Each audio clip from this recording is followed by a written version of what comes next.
Isang nakakabahalang pangyayari ang nangyari sa lugar ng Mindanao mga kaibigan, at halos taon-taon ay tumitindi ang mga lindol na nangyayari dito, at sa nakaraan lamang umabot pa ng magnitude 7.4 ang lakas ng lindol na ramdaman sa Mindanao.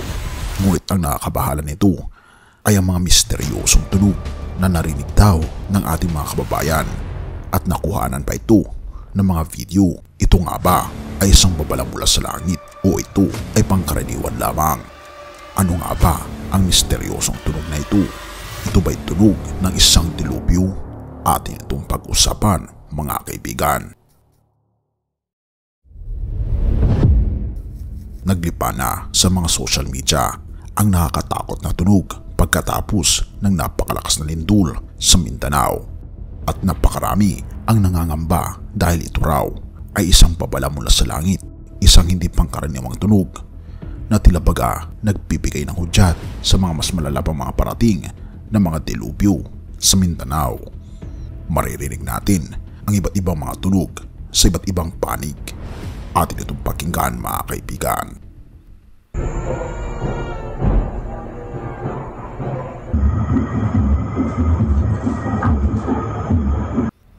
Marami nga ang nababahala patungkol sa bagay na ito at binabanggit na ito raw ay mga tunog ng isang malaking babala na malapit na tayo sa katapusan ng mundo.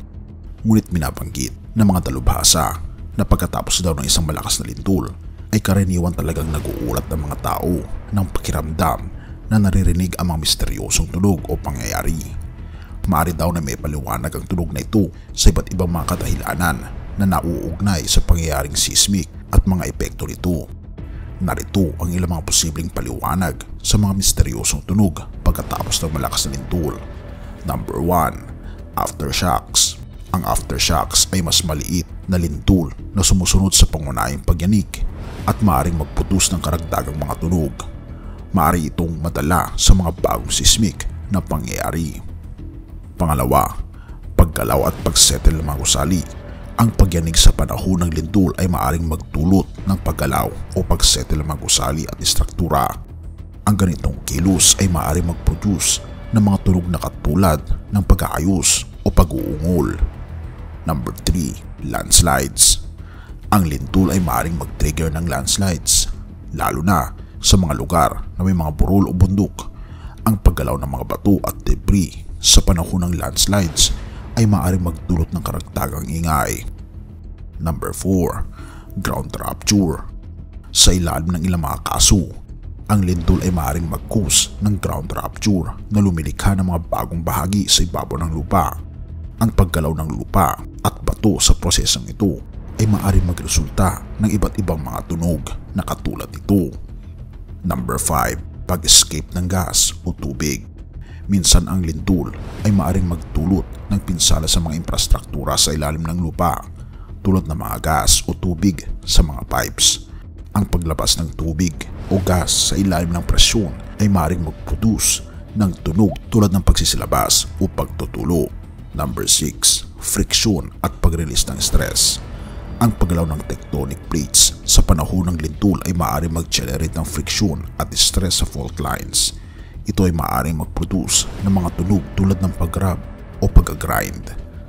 Number 7, sonic booms o atmospheric phenomena.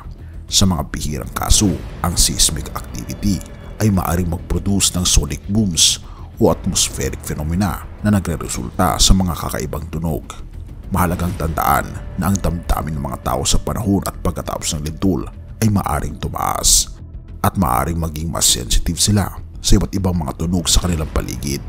Gayon din, ang stress at kaba kaugnay ng lindol ay maaaring makaapekto sa paraan ng pag-interpret at pag-aalala ng mga tao sa mga pangyayari.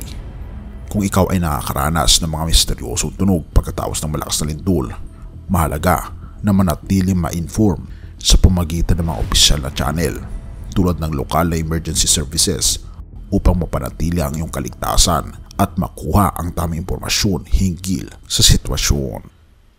Exodus 2 verse 24 to 25. Narinig ng Diyos ang kanilang hinaing at inalala niya ang kanyang kasunduan kina Abraham, Isaac at Jacob. Nakita ng Diyos ang kalagayan nila at naawang Diyos sa kanila. Mga kaibigan, katulad ng pag-aalala ng ating Panginoong Diyos sa mga naunang mga ama natin, alam ng Diyos kung ano ang kinaharapan natin. Tayo ay humiling sa Kanya na tayo'y alagaan Niya, pakaingatan at ilayo tayo sa anumang mga peligro ng buhay na hindi natin maintindihan. At naniniwala ako na Siya ang magiging sandigan at magbibigay sa atin ng sapat na pagpoprotekta sa anumang klase ng sitwasyon. Purihin ang ating Panginoong Diyos at salamat kaibigan sa iyong panonood. Tayo'y manalangin.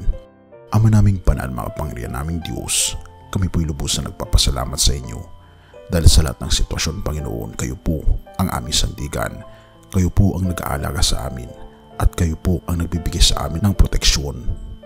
Patuloy kaming alagaan, Panginoon, maging ang mga kaibigan po namin na naranasan ang trahedya dulot ng matinding lindol sa Mindanao. Patuloy niyo silang alagaan doon at naway patnubayan kami sa pagkakataong ito, o aming Panginoong Diyos. Patawarin po kami. Salamat po, Panginoong Diyos, sa inyo pong pakikinig ng aming mga dalangin at purihin po ang iyong banalang pangalan magpakailanpaman, sapagkat ito ang aming samot dalangin sa matamis na pangalan ng aming Panginoong Hesus. Amen.